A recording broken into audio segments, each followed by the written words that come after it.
माँ सरस्वती को प्रणाम करता हूँ, राजनांदगांव के इस काव्य प्रेम को प्रणाम करता हूँ।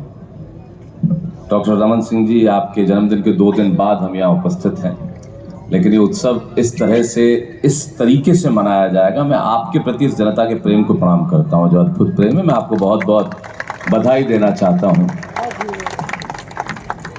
और मैं आपको भूतपूर्व मुख्यमंत्री नहीं कहूँगा, भावी मुख्यमंत्री डॉक्टर रमन सिंह को मैं बधाई देना चाहता हूँ कि हमारे बीच में बैठे हैं। चलिए बैठ जाओ भाई साहब, अब आप थोड़ा फोटो हो जाए। कुछ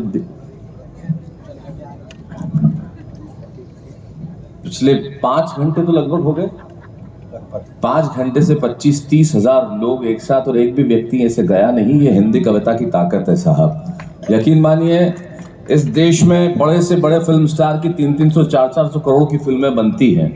आप 10 मिनट में फ्लॉप करके बाहर आ जाते हैं।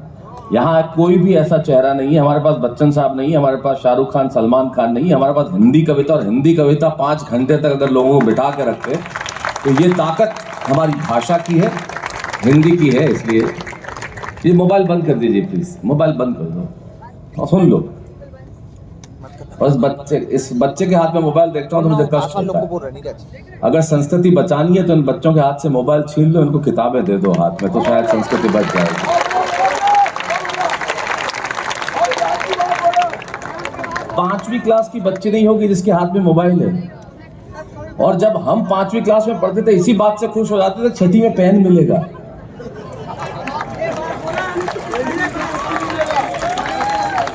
पैंट पहनने को मिलेगी, हाफ पैंट में घूमते थे।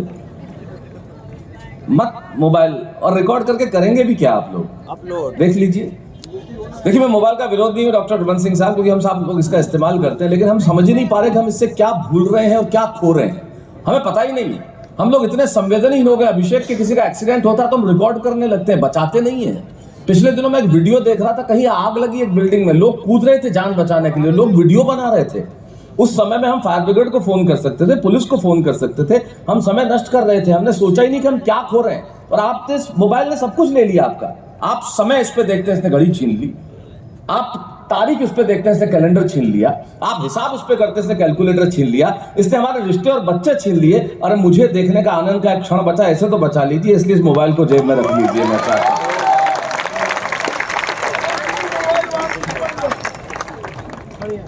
और आपने इतनी बढ़िया, आदरणीय पवार जी ने शहीदों की और देश की रक्षा करने वालों की कविता पढ़ी। मैं सिर्फ एक चीज कहना चाहूंगा, आप इतने लोग यहाँ बैठे हैं, पिछले 5 घंटे से मैं 2 जवानों को देख रहा था जो मुस्तैदी से यहाँ पे अपनी ड्यूटी कर रहे हैं। 5 घंटे लगातार खड़े होने के बाद दूसरे जवान आते हैं।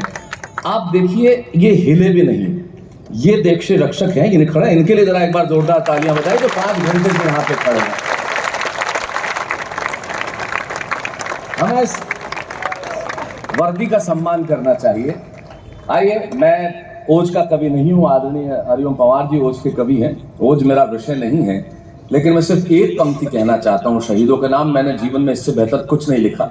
जब सीमा पे कोई बेटा शहीद होता है तब उसके घर में क्या होता होगा, उसकी माँ पे क्या बीतती होगी। ये मेरा विषय नहीं है, लेकिन आज काव्य पाठ यहां से शुरू करता हूं कि जिस दिन, डॉक्टर सुरेंद्र, जिस दिन तू शहीद हुआ, जिस दिन तू शहीद हुआ, न जाने किस तरह तेरी मां सोई होगी।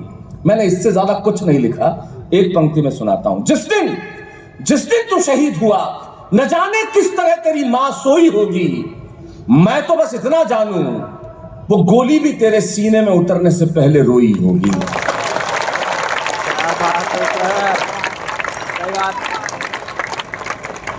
और जब देश की रक्षा को ऐसे जवान मुस्तैद हो तो हमें चिंता करने की आवश्यकता नहीं है। देश की सीमाएं सुरक्षित हैं, हम लोग सुरक्षित हैं।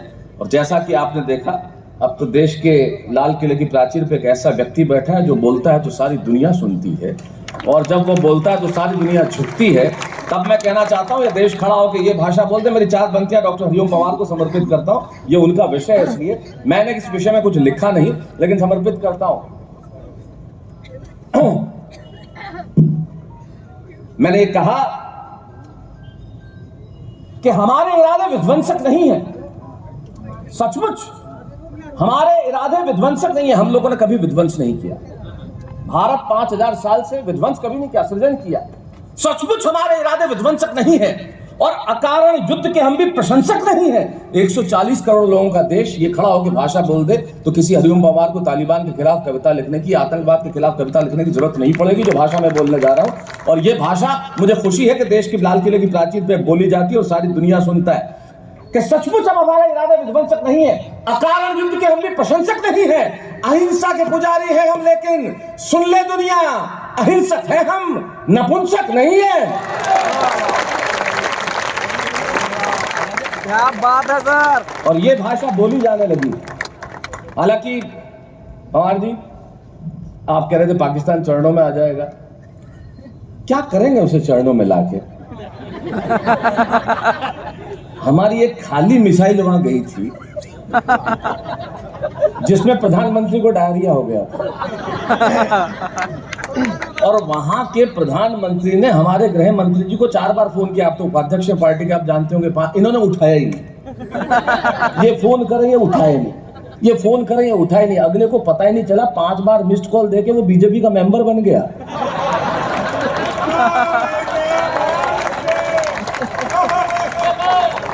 अब उस पाकिस्तान की हम क्या चिंता करें? और जब तक ये 2 हमारे बैठे हैं ऊपर, जब तक ये 2 बैठे, आप चिंता मत करना। थोड़े दिन में स्कूल के मॉनिटर भी बीजेपी के होंगे, आप चिंता ही मत करो।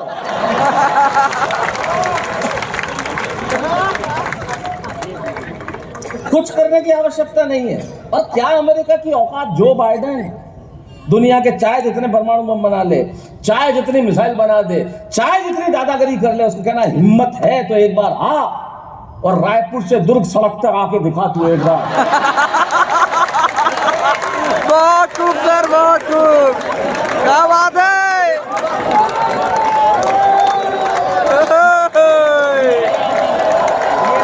क्या बात है।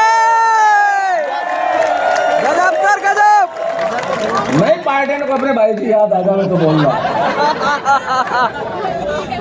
ओ भाई, एक पंक्ति में कहता हूं, अगर आपको समझ में आ जाए तो। आपने इतनी लंबी बात की पहुंच, एक पंक्ति में कि पाकिस्तान ने अमेरिका ने पूछा पाकिस्तान को कि भाई क्या है, कि हमें उधार चाहिए, कर्ज दो। तो पाकिस्तान ने मांगा कि हमें कर्ज दो। तो अमेरिका ने कहा कि हम तुझे कर्ज क्यों दें? बोले क्योंकि तुम हमारे बाप के दोस्त हो।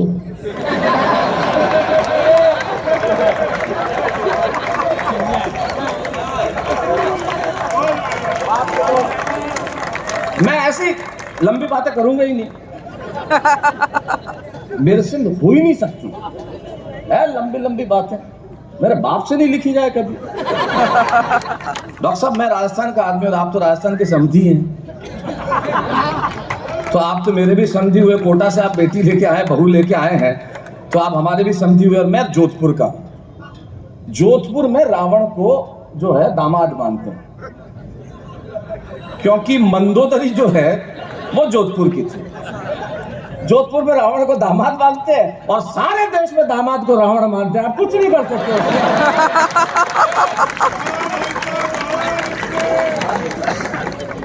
भाई वो तो, अब आप मस्ती में आ जाओ, बिल्कुल बिल्कुल मस्ती में आ जाओ, कुछ करने की जरूरत नहीं, क्योंकि मेरे पास पवार जी जितना पावर है ही नहीं।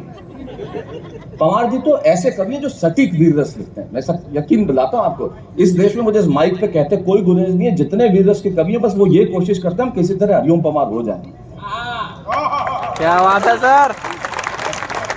हर आदमी यही कोशिश करता है कि ये पंक्ति इन्होंने कही तो ऐसे कह दो, ये। पर हरिओम पवार होना आसान थोड़ी है साहब। इसके लिए आदमी को जीवन भर कुंवारा रहना पड़ता है, ऐसे थोड़ी।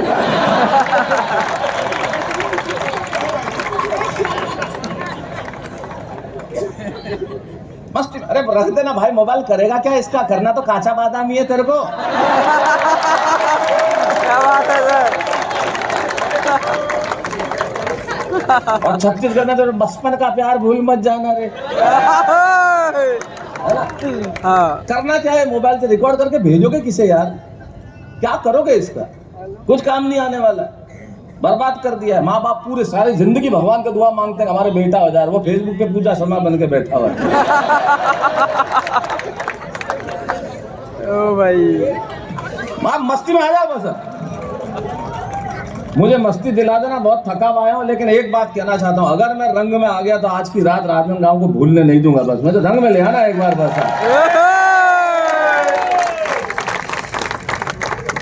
है जी, है तुम्हारी आवाज तो निकल नहीं रही है।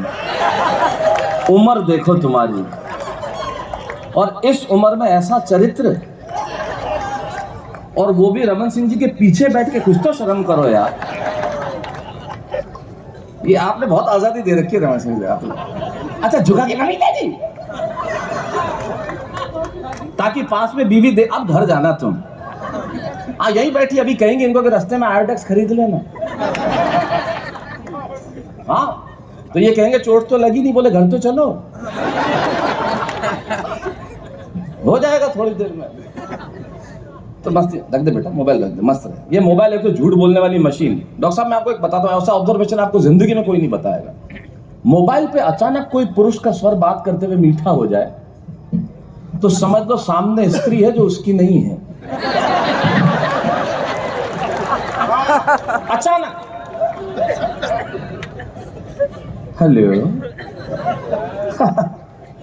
या नहीं आए या मिलते हैं ना। वरना खुद की बीवी से डॉक्टर साहब जब आदमी बात करता है, ये ऑब्जर्वेशन आपको कोई नहीं बताएगा, जब खुद की बीवी से बात करता है तो एक ही बात पूरी बोलता ही नहीं, पूरा सेंटेंस तो कभी बोलता ही नहीं, एक ही शब्द बोलता है, वो भी दो बार। हेलो हेलो, हाँ दुकान पे खा लिया, फोन रख।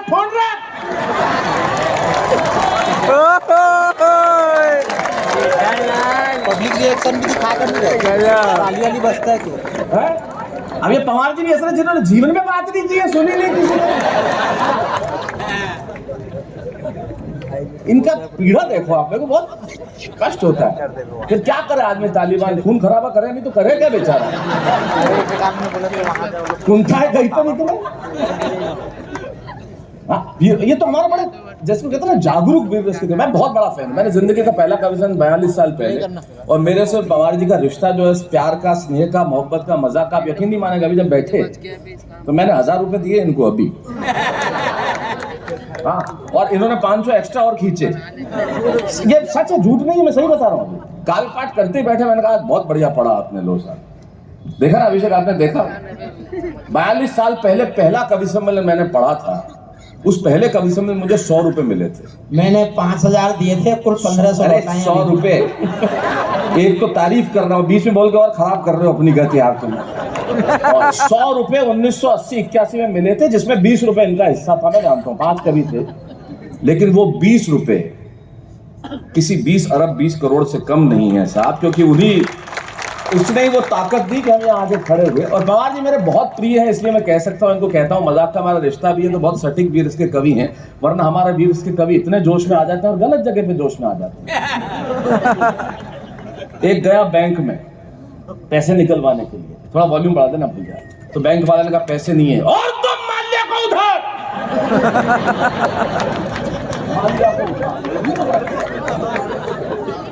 वीरस का कवि था, जोश में आ गया, और तुम माल्या को उधार। अच्छा माल्या, क्लास में बच्चे से पूछा कि माल्यार्पण किसे कहते हैं? बोले सरकारी बैंक जनता का माल लेके जो माल्या को अर्पण कर देते हैं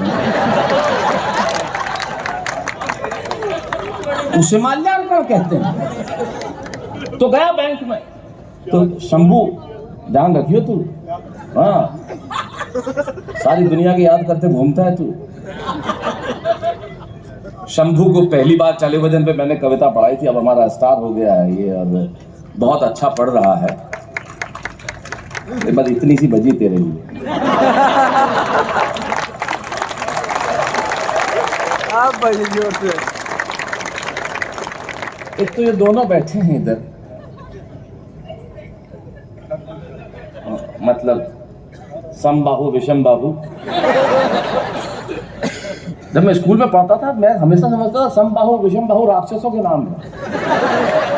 बाद में पता चला त्रिभुज होता है ऐसा।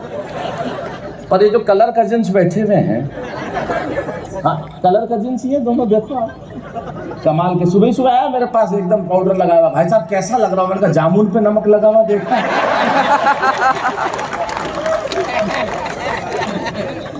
और भाई साहब और कुछ करो ना करो डॉक्टर साहब, हमारे टाइगर के लिए काम जरूर करना।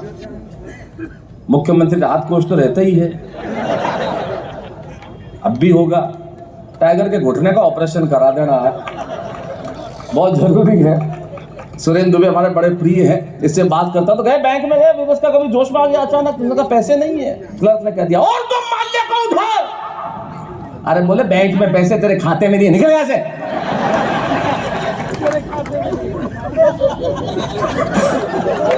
गलत जगह जोश आ जाता है, गलत जगह जोश आ जाता है। अब रात को 2 बजे वीर रस का कभी उठा, आप दोनों रक्षा में ही खड़े हुए हो ना?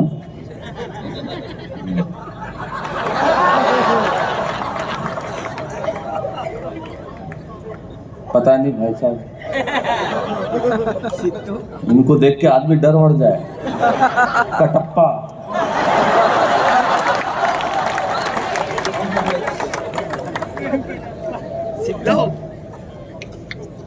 है? नहीं झुकेगा तो कोई सवाल ही नहीं। अपना डायलॉग है, शंभू शिखर ने कहा झुकेगा नहीं साला जब तक नोट नहीं गिर जावे, उसके बाद तो बाप भी झुकेगा, पैसा है क्या करो। रात को 2 बजे पवार जी ऐसे ही आपके जो नकल करते ना वैसा वीर रस में कभी रात को 2 बजे मुझे लकवा हो गया, बीमारी भी वीर रस में, मुझे लकवा हो गया। बीवी ने लाइट खोली, दिए